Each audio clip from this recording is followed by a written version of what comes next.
Thank you so much for being here with the Wild and Precious Life series. It is our first reading of 2024. So I am excited to welcome our first reader tonight, Evelyn Berry, who is reading from her debut full length, Grief Slut. Isn't that a fabulous name? Really wish I had thought of that myself, Evelyn. And if you've been to the Wild and Precious Life series, you know I don't do traditional intros. I like to find unique things that relate to me and read the poet that I'm introducing has written. And Evelyn, for you, you wrote, looks like it was in January of 2022 for Medium, a little short essay called Writing a Book is Like Cooking a Quesadilla. And I'm not going to read the entire thing, but I really fucking enjoyed the entire thing. But for sake of time, I'm going to start with the intro, and then y'all, I'm going to sort of describe what's happening in the middle because it's important to get to the next part. So this is what Evelyn had to say, and writing a book is like cooking a quesadilla. Not very long ago, I was terrible at making quesadillas, just as terrible once at writing books. It's arguable whether my quesadillas or books are up to snuff these days, but at least I find both delightful to consume. They've risen to the level of my taste. And so then Ellen talks about going on to share what she's learned about the process of making quesadillas, how experimenting with temperature, that fluctuation between temperatures really made a difference and led to the perfect one. And then she continues, you cannot rush your creativity. You cannot simply turn the heat to the highest degree and hope your quesadilla will cook faster. You'll end up getting burnt or quickly burned out. Of course, there are challenges like writing sprints and the National Writing Month and 30 for 30 during National Poetry Month that provoke you to produce loads of work in a short period of time. But the pace at which you take those challenges is rarely sustainable, especially for working writers, writers with kids, or writers still in school. This is me giving you permission to turn down the heat. And Evelyn, the screen is yours, and I have a feeling you're going to turn up the heat.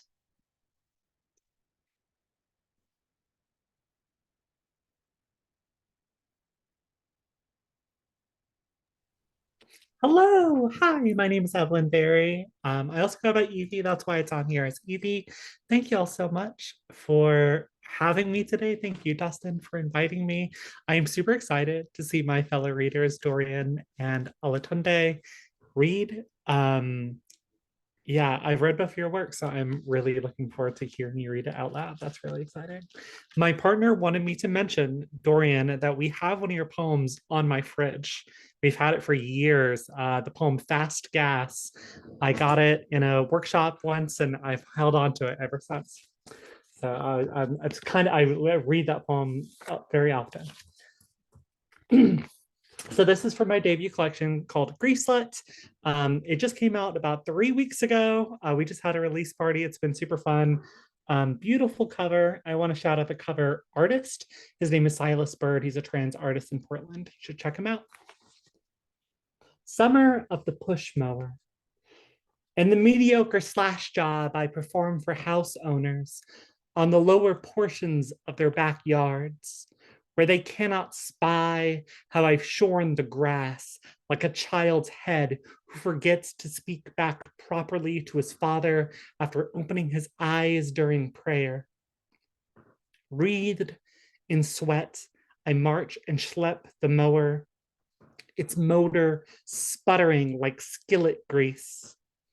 I beseech neighbors for $10 to defile their lawns with rust-baptized blades. All that's left behind are dandelions, growing too close to stumps and shallow ditches. I mourn to raise anything that grows so wild.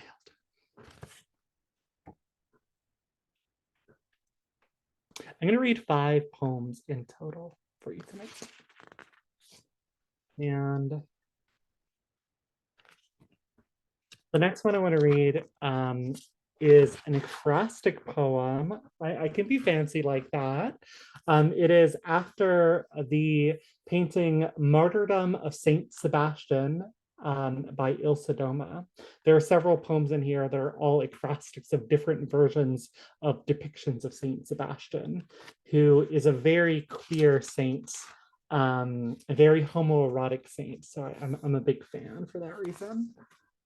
He's also on the cover, as you can see. This is a trans mask Saint Sebastian with like top surgery scars. Martyrdom of Saint Sebastian.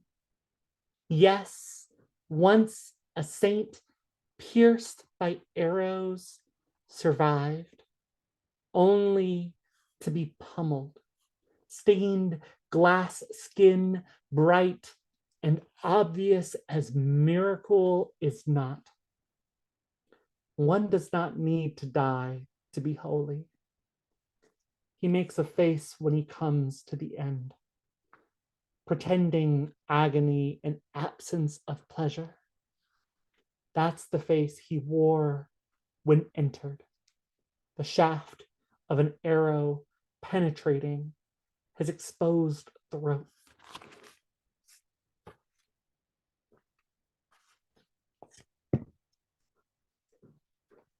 This is a poem about the app Grindr. For those of you who don't know, just Google it on your work phone or work computer. Brief history of desire. This is tradition interrupted. To find one another in cigarette illuminated leather bars or gaudy motel steam rooms, fragrant with chlorine and lube. Instead, I check chat rooms, Craigslist. I download the apps and caress the screen, blink chirping through the night, small sirens singing their want. Cruise control steady. I search for someone whose face reminds me of someone whose name I can't quite recall. In bed, I squint at the masks who preen and ask, mask for mask?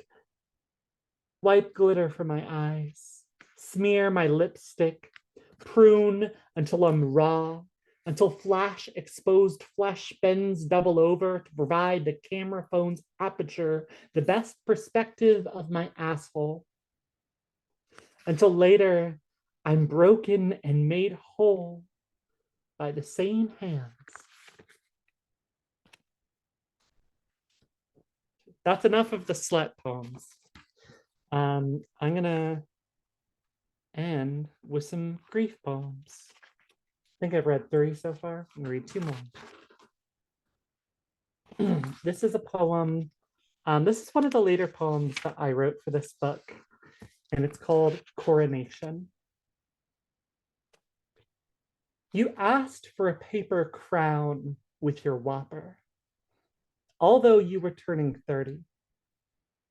And the teen cashier handed it over without mutiny. We took turns as monarch. Onion and sweat perfumed our procession. We dropped fries into our mouths like luscious grapes, made thrones of abandoned benches, and sent imagined enemies to their deaths. You placed the flimsy circlet on my brow, and my voice dropped an octave.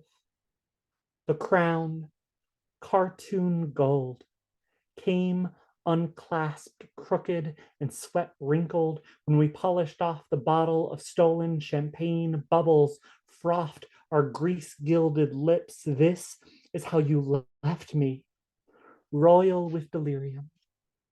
The crown discarded under a pile of damp laundry. Months later, after you had died, I donned the crown again, discovered half crushed behind the bookcase, cardboard, soggy and peeling, crests bent forward like weary gardeners. How you left me, how you left this world. A boy king, becoming suddenly older when he watched the first trader's head roll across the floor. I'm going to read one more poem. Thank you all so much. I see some friends here. Um, I see some folks I used to run an online reading series or co-host it called Carolina Poets. We did one called Poetry Goes Viral, which was done throughout 2020 and 2021. And so I think I see some folks that we did readings with. So hello, it is good to see you. And I think I see at least one person from TikTok. I do use TikTok. That is like primarily where I meet readers, which is really fun. So hello, TikTok people. Thank you for coming to the show. How to banish a ghost. Ritual is just another name for the habits grief carves from a mourner's tongue. You empty your mouth until you're a rabid song, knee sunk in your mother's garden, prayers a rift language forgot to bridge between bells and the human body. Did you want to die a perfect person? Every martyr dies hungry. I never forgave you. Your anger scared me like a doe fender struck. You told me about visions from God, and I asked how a miracle was possible. I can spit and call it ocean, but that does not make my mouth a fount of salt. The only thing I've ever spoken into existence is myself right now. The only thing I know of God is shards scattered in the river, discarded jug we used to carry water home. If I could, I swear I would collect every piece of you, even your milk teeth worn around my neck. I am the relic, nostalgic apostate asking a dead man to forgive me my blasphemy. The debris of our joy is glorious, terrifying. Thank you all so much for listening. And Evie, if you want to read one more, you have time and it's your debut. I mean, I love to extend that when you only debut once. So love to have. I'll read one more. I just wanted to be good on time. Sure, I'll read the first poem. How about that? This is the first poem in the book. It's called Praise Song in lieu of obituary. Bless the tenor in my chest, cajoling song from cement mixer. Bless the sprigs of coarse hair sprouting from my nipples. Bless the burlap skin. Bless the razor scraped across my chin, bruised stubble, this body that has carried me. Bless it all, even what I'd rather abandon. Bless this sugar-wrecked relic, rust-feathered myth in my blood. Bless this bouquet of bruise and belly fat. Bless my body, prelude to a corpse, prologue to whatever comes next. Bless the boy born here. Bless my body for holding my body long enough to imagine a future. Derek, silly, sweet Derek. Bless this body, not because it is beautiful, but because it is yours. Thank you so much. This is the book, by the way. Thank you. I look forward to hearing y'all read. Thank you so much for letting me put you on the spot and giving us one more poem. Next up is Olatunde Osinaike, and he's gonna be reading from his debut collection, Tenderheaded. But for your introduction, Olatunde, I wanted to go back to July of 2020. Crab Creek Review was doing an interview with you, and they're reflecting back on a 2018 publication. And the person who's interviewing said, referring to that 2018 publication, In it, you described how your experiences are grounded like lemonade stands. What is solid is sweet, and that our motifs and perceptions are really a fragile kind of commerce. And then they asked to that line, how do you reflect on your experiences now, and how has this affected your writing? And I'm going to read the first part. I loved everything that you had to say, but I'm going to read that first part of your response for your introduction. If I could stay in the line with the imagery from before, I mean, the commerce is just as fragile, but largely now because of what I'm choosing to deconstruct or grapple with about its value. At a lemonade stand, we revel in the exchange of satisfying with the desire. That is what we are tuned to, what we are driving toward. I am more concerned now with what is done during the hibernation of those same desires. It is possible to make anything sweet when it is artificial. And so I find myself thinking more about the essence of lemons and paying appropriate respect to the ingredients or the origins of what sustains me. When the lemonade stand is down indefinitely and our desire is outstanding, what is it our appetites turn to, and how is that governed? In the same vein, I've been thinking often recently about what immediacy can and pushes us to discard and let go of.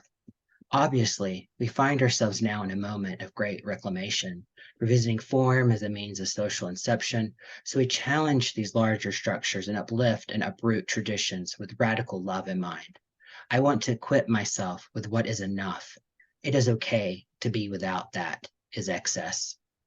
Thank you for being here tonight. The screen is yours. Thank you, Dustin and Dorianne and Evie, for allowing me to read alongside y'all tonight, and to be in this celebrated space. It's a pleasure. I have a debut. It's Tender-Headed. It's out with Akashic Books. It came out early December. It's been nice to accompany it as it travels along its own road. So I'm just gonna jump in. And I'll start with my proem, inspired by Evie, of course. It's called Men Like Me.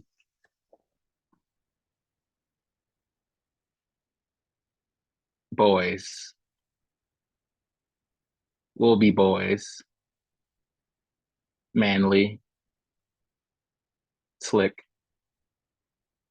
elbow grease, baritones, singing low, unruly, higher than a hierarchy, inherit, plausible deniability, disorder, bachelors and awful apostles, dark nights, concave like a character arc, compensate, compensation, deafen a suffrage, sulk, storm sellers, the fragrance of kingdoms, ladybug and don't believe much in luck, believe in overstaying a welcome, will name anything after us, detention centers and muscle cars, squad, thumb through classifieds, flashing lights, shock value, slide hands in the slow close of an elevator door, door, stopper, stop, things won't. We'll rep the rhetorical like it's the home team, shoot the shot to blame the angle, blame things, see floral print and scurry, see flowers like flowers hold both water and scent, scent. Some heaven sent a good morning text this week, gossip, but call that barbershop talk. Double meaning, deprecating, duffel bag crazy, colonialized, call that authority, monopolize until it's good guys, tough guys, all of the above, treat all we touch like tungsten, can't temper anything, love a melting point, get physical, have a problem with the word. No, yes, men, have more than just a problem with the word.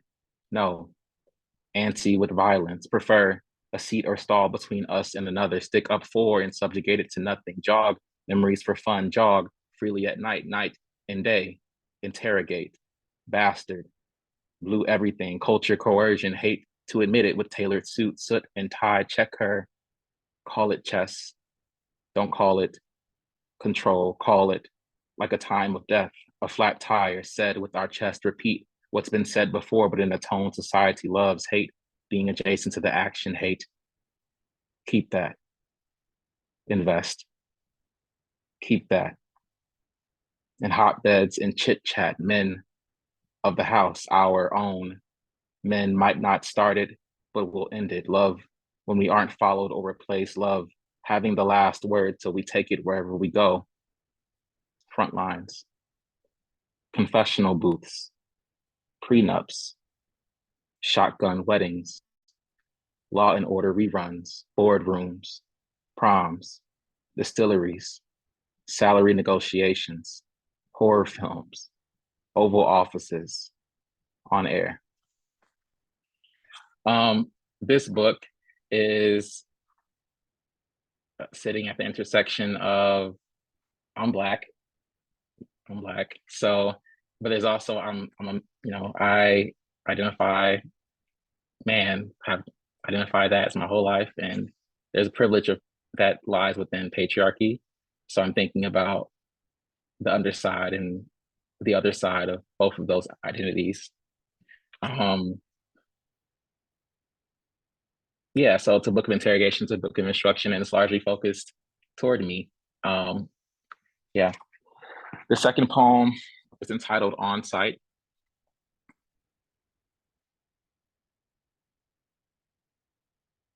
We promise where I'm from to lay hands on the harsh hero. We bond over shared distrust. The rigged devils soldiered onto our traps until we flesh out the outlets of our guaranteed for power. We strip and slow to anger, dressed to diss the dismal, and do so with a dollar menu deferred until triumph presents a worthy stench. Fuming from this tedious game of freeze tag, and my growth spurt back in the tent has done nothing to correct this obnoxious reach.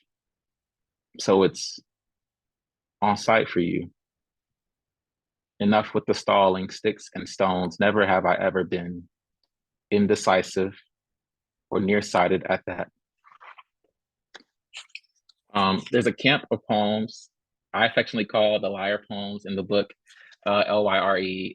I'm a Latin Greek person. I took that all 4 years in high school. So I like etymologies and such, as do most poets. But yeah, all the poems take their title from a lyric in a rap song written by a Black male. And, as I mentioned before, it's a book of interrogation. So I'm thinking through different things in those poems. This poem is entitled The Concept of School Seems So Secure.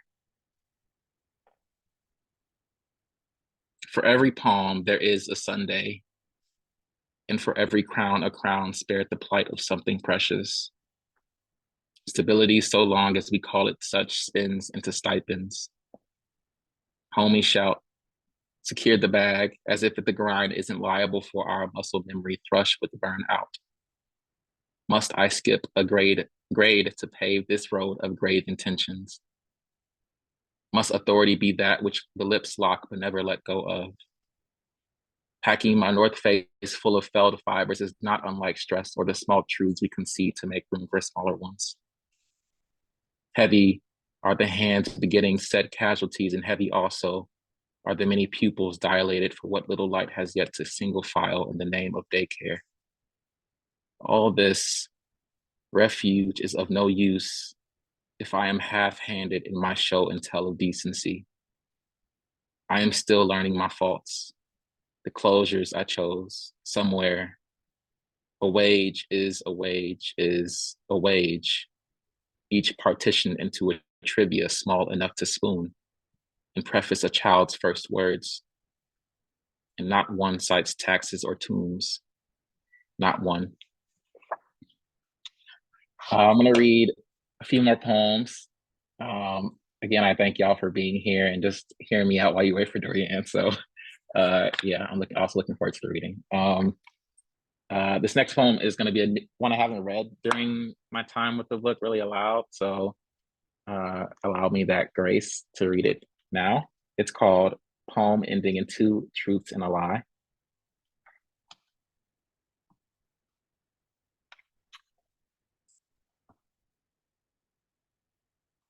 The boy was born raised in a downward trend. On paper, it should have been as easy as giving candy to baby. But in reality, it was more like blind date. We're talking exit strategy, sub-zero winters, and a wealth gap where he had had the good with the bad, the nursery rhymes and the crash course, the pilot and the discontinued. How to keep up appearances and expensive taste. 1994, it was then the boy learned the price had gone up and will, despite grievance. It was then the boy recognized his quick feet, his steady bidding. The shortest pencil is better than the longest memory. The idea of dying for something you believe in, not unlike the idea of making a name for yourself.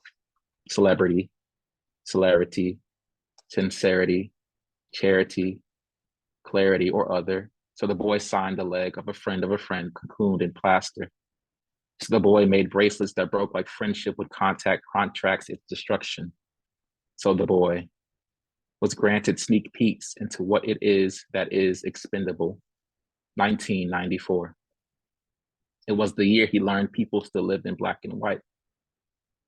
In the years since, the boy clung and clung to the former, glowed in the dark, no easy feat to grind, grin, gripe, grip, grit, to spin, split, spit, sit, and sift, to shun, shunt, hunt, hint, hinder, to lie, lie, lie, live, lie. It is tainted. It is impeccable. You sing America the Beautiful. He sang America the Red Flag. You think American. He asks, am I America? America at its best, adjective, at its worst, adverb, the boy yet a part of speech as tense as time. Yeah, I'm gonna get off the airwaves soon. So last two poems. Yeah. This one's titled Mercy, Mercy Me.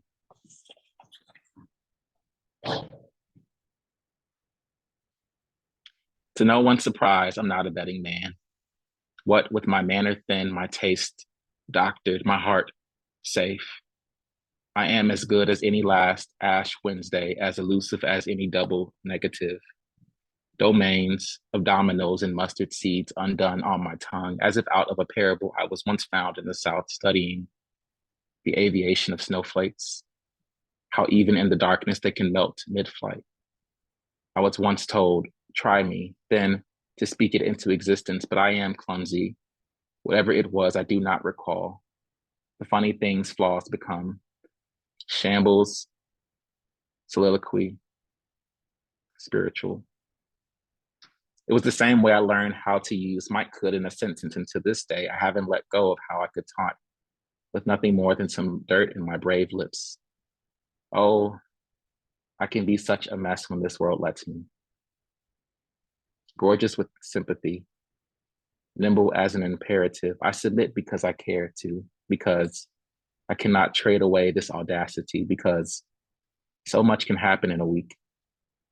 A horse loses a race loses its culture, a culture loses its place, a place loses its mothers, mothers lose their babies, babies lose their wonder. If you ask me how I shall stay fed until the next first of the month, I will tell you I already have a full-time job.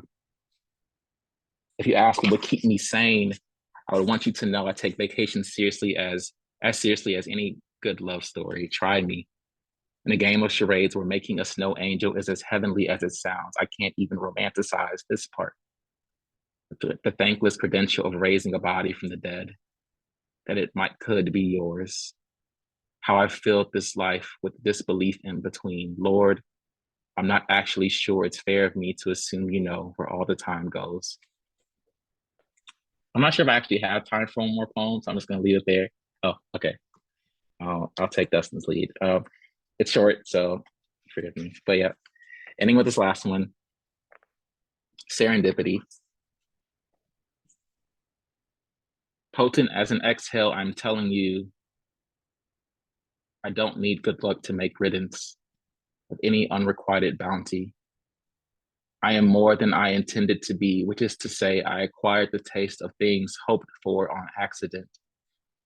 As a result, I made a mannerism out of faith, out of picking up disposed petals like one would a jewel.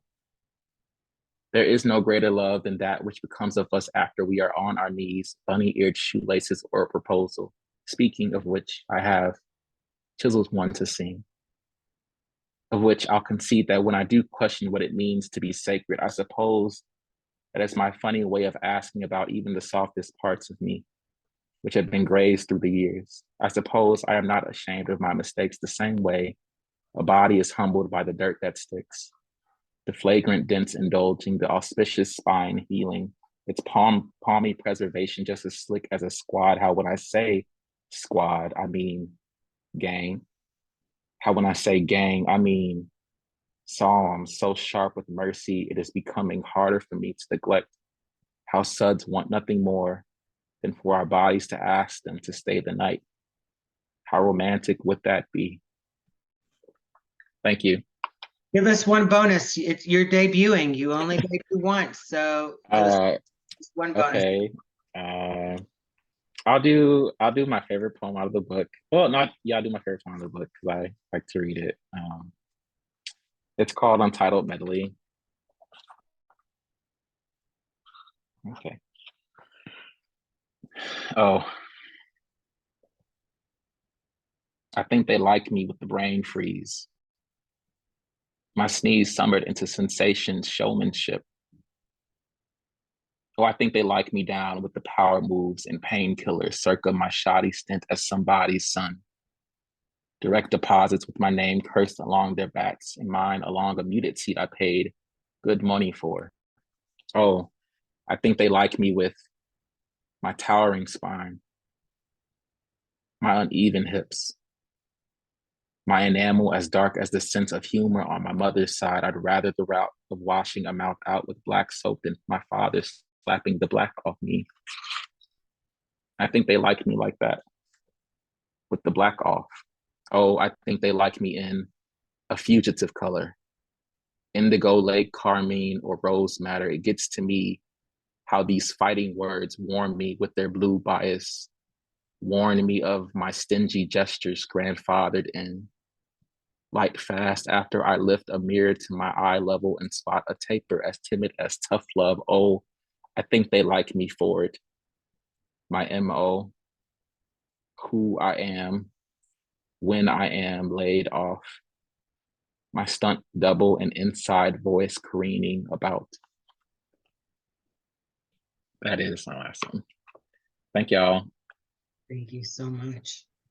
And Olatunde is the winner of the National Poetry Series. I'm gonna throw that out there. So thank you for being here tonight. I'm gonna do something that I never do. I'm gonna ask everyone, you have the option to unmute. Why am I doing this? Because if you know me, you know I don't ever fucking take a chance on that because you never know if there's a Zoom bomber. But it is Dorianne's birthday today, and she still was kind enough to read for the series, which I probably would have been like, fuck no, I want to drink champagne. It's my birthday. But Dorianne being the kind person she is, so please do not make me the only person that is singing because I have a shit voice. So I would love for everyone to join in. You can unmute. I'm going to mute you back. And let's just do a short few verses of happy birthday. Are we ready? Feel like a conductor. A one, a two, 1, 2, 3. Happy birthday to you. Happy birthday to you. Happy birthday, Dorianne. Happy birthday to you. Dorianne, I don't know why Dolly didn't chime in back there. She was real. I know. You have to just know that was hilarious. I mean, everybody's voice was coming from a different time zone.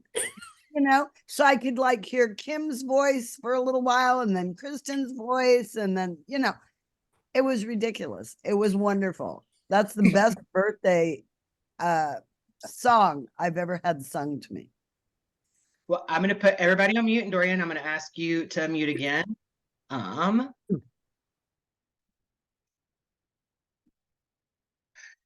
So before I do Dorianne's introduction, of course, she is reading from us. She's gonna read tonight from her 7th collection, Life on Earth. But I don't even remember how long ago as I met Dorianne. We'll just say we've only known each other for a couple of years. That's the better way to go about it. But Dorianne has just always been unbelievably kind to me. Any projects that I have done, you've been so supportive. And I hope that you know that I don't take that for granted. And I am extremely appreciative of your support and you saying yes. And then also, it was just a fucking delight to get to workshop finally with you and Joe on a virtual workshop. That made my weekend. My partner knew he was getting a call immediately after workshop. What happened with Joe and Dorianne today? But that's the mushy part. Let me gush from the heart. For your formal introduction, I'm going to take you back to March 2019. This is what the interviewer had to say. You tell stories, move, touch deeper truths. How has your poetry defined you? And how do you define it? Has it changed you? And this is what you had to say. I'm not sure I can define poetry, except that it's something that defies definition. Poetry is a slippery beast, a shape changer, a beast with wings, a bird, dog, a hermaphrodite, a water bearer and light bringer, the life force rendered through language, a sieve, a shoot, a cone of darkness, an aggregate stone. It's changed me by reading it, though not in a way I can speak of. It's a feeling inside a thought, inside an image. It hunts me down. It haunts what haunts me. It changes me while I write in it, that I lose myself inside it, making me weightless and colorless, fragile and fearless. It's always been with me, even before I knew it was.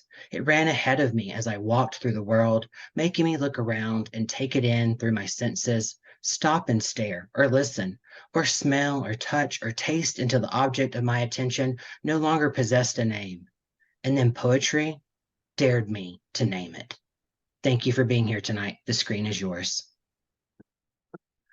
Oh, Dustin, thank you. Thank you. And yes, we have known each other quite some time, but you're right. I don't really even know. It's just like you were like poetry. You were just always there with me, you know? And so, yeah, this is my birthday, but it also is the debut of my new book, which came out yesterday and was delivered to this conference that I'm working at. I'm at a writer's, I teach for Pacific University. It's a low residency MFA program. So we're here 10 days during the summer and 10 days in the winter. And I'm on the Oregon coast, and it has been alternately raining, hailing, snowing, and windy, as hell. And I am freezing to death, which is why I have my coat on, because this room's heater somehow doesn't seem to want to work. And we're right on the ocean. So, and the wind is blowing from the west directly onto us. So when I go outside, my hair turns into a windmill. And this is why I look like this. It's like not even there's no point in brushing your hair because it's just going to get blown all over. But anyway, this is the new book. It's called Life on Earth. And the very first poem is, who said it? Who said it's a proem? Was that Evie had a proem or somebody? But it's the poem that precedes the poem, right? So a proem. And this poem is called In Any Event. If we are fractured like stars, bred to shine in every direction, through any dimension, billions of years since and hence. I shall not lament the human, not yet. There is something more to come. Our heart's a gold mine, not yet plumbed, an uncharted sea. Nothing is gone forever. If we came from dust and will return to dust, then we can find our way into anything. What we are capable of is not yet known, and I praise us now in advance. And so this poem is for us. That's the dedication. And I'll just read the first poem in the book, a few in between, and the last poem. And it's getting dark now in this room. And should I turn on a light, or can you see me okay? I mean, you know, you just need to listen anyway. So this one is called, it's just that I can't really read because I have no light. But maybe what I'll do is turn on my cell phone and put on my light. You know how you have the little light thing? Here it is. Great. Okay, now I have a light. This is spirit level. And of course, you know, for those of you who don't know, it's a little level that you use to build a, you know, a house, make things straight. And there's a quote from Gary Snyder that begins the poem: when making an axe handle, the pattern is not far off.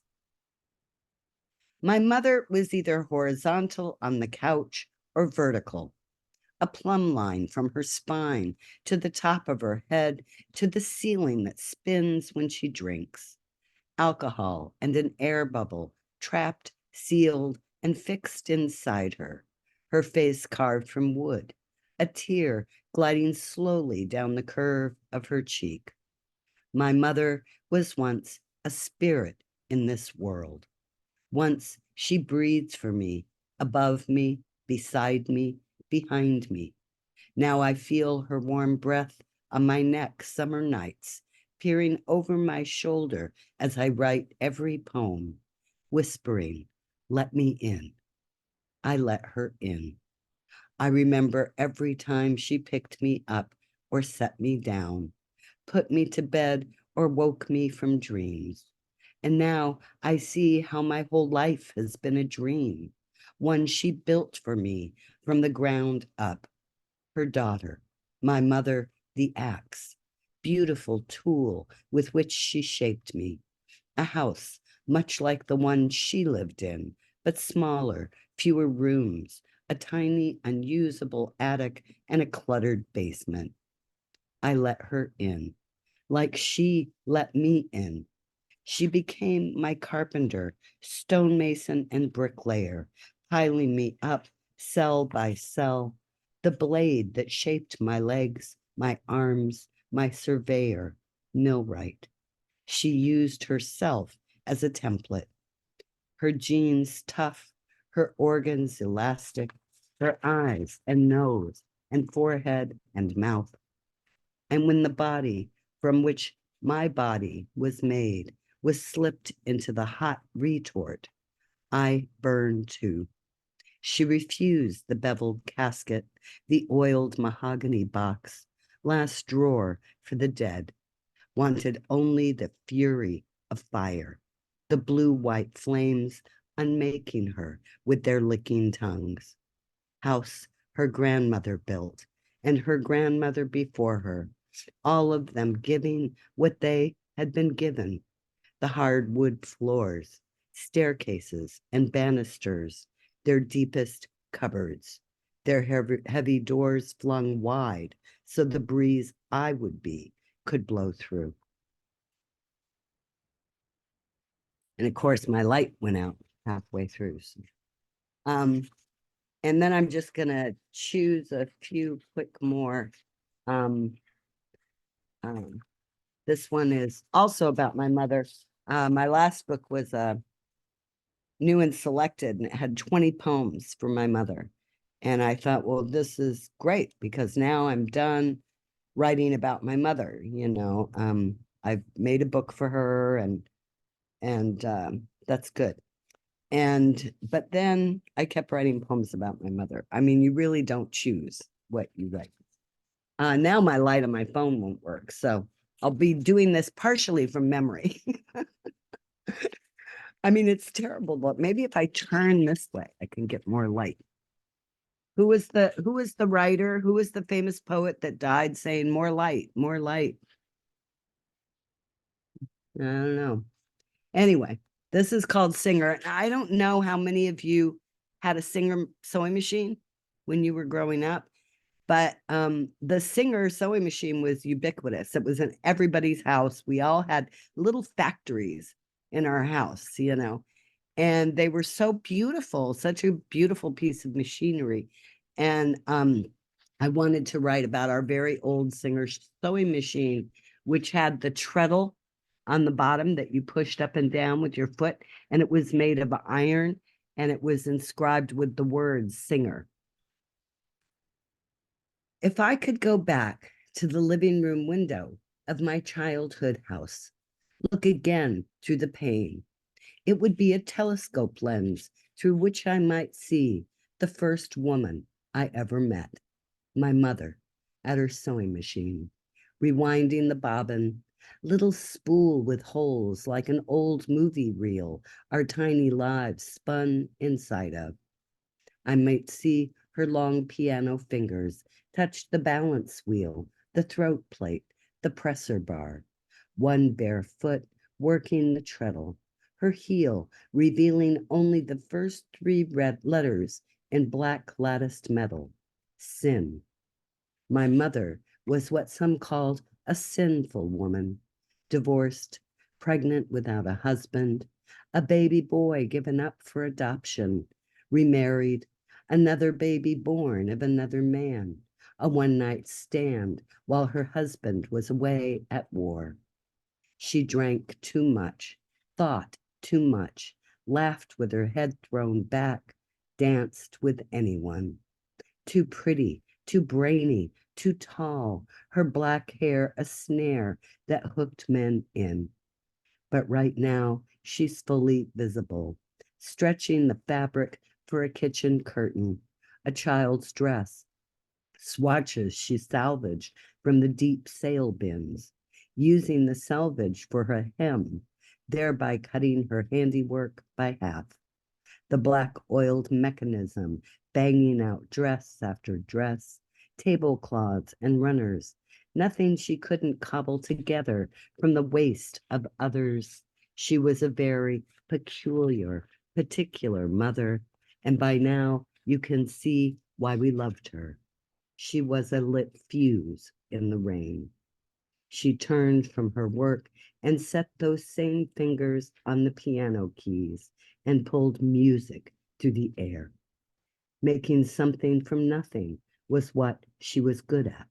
Love, children, pants and skirts to dress them in, a table covered with cherries on which the beautiful food appeared, roses from her front yard garden in an old cracked vase, her long arms around our shoulders, saying, sit still, eat, try not to spill anything.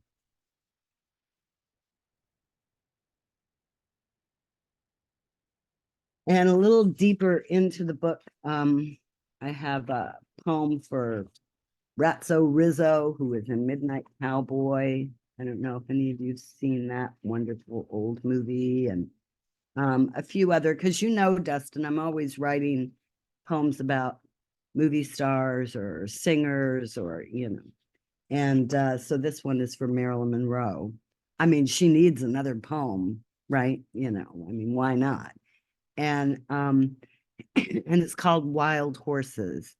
And it's from this is referring to her final movie, which was, what was it called, Dustin? I can't even think of it right now. It was you know, it was about the Mustangs in the desert that she is trying to save. So the Misfits, that's what it was called. And yeah, that was her movie, The Misfits. And this is called Wild Horses, and it has an epigraph as well from the Rolling Stones. And it's, I watched you suffer a dull, aching pain. Mustangs were bred for stamina, little knock-kneed engines. In the Misfits, They were bred for dog food. Marilyn Monroe was even more beautiful in black and white. When she says she can hear her skin against her clothes, we believe her, are with her in the desert. The Mustangs crest the small hill and appear, wild-eyed, kicking up dust and sagebrush. She watches the men hobble their legs, preparing them for the gunshot, the dagger, the grave. Tin cans of dog food in the cupboards of every home in America. Their liquid eyes ageless, their big hearts peeling like cold bronze bells. This is one roll, not centered around her breasts, her chest cut open, nails in her heart. Not a joke, not a paradise for fantasy. It was her final movie. They found her at home, face down, holding a phone. She was born in June and died in August, near the end of summer. White pills spilled on the rug. She always said she liked to sleep. The men who surrounded her eased their glasses down over their noses to look at her in the gymnasiums of their dreams, unable to raise one barbell, one sad cloud, suddenly tired of their own excuses. One held her feet, one held her shoulders, and they lifted her up. And I don't think I had any other marked. But there are a lot of moons, of course, you know, in my poems, and a lot of fruit in these poems.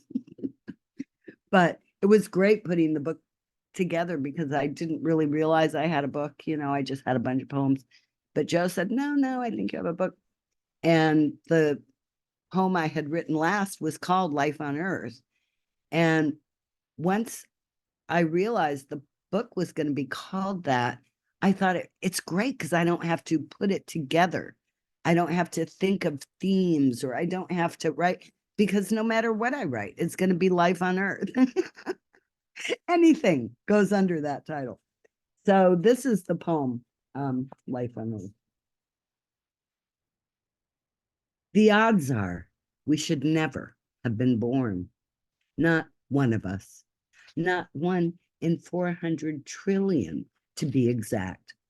Only one among the 250 million released in a flood of semen that glides like a glassine limousine filled with tadpoles of possible people, one of whom may or may not be you.